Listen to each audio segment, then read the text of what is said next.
اچھے یا اللہ جو اکیلا ہے سب پر غالب ہے؟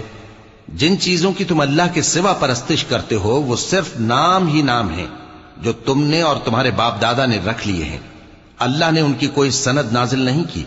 سن رکھو کہ اللہ کے سوا کسی کی حکومت نہیں ہے، اس نے ارشاد فرمایا ہے کہ اس کے سوا کسی کی عبادت نہ کرو، یہی سیدھا دین ہے، لیکن اکثر لوگ نہیں جانتے۔ اے میرے قید خانے کے رفیقو، تم میں سے ایک جو پہلا خواب بیان کرنے والا ہے وہ تو اپنے آقا کو شراب پلایا کرے گا، اور جو دوسرا ہے وہ سولی دیا جائے گا، اور پرندے اس کا سر نوچ کھائیں گے۔ جو بات تم مجھ سے پوچھتے تھے وہ فیصل ہو چکی ہے، اور ان دونوں میں سے جس کی نسبت یوسف نے خیال کیا کہ وہ رہائی پا جائے گا، اس سے کہا کہ اپنے آقا سے میرا ذکر بھی کر دینا۔ پھر شیطان نے اسے ان کا اپنے آقا سے ذکر کرنا بھلا دیا، اور یوسف کئی برس قید خانے ہی میں رہے۔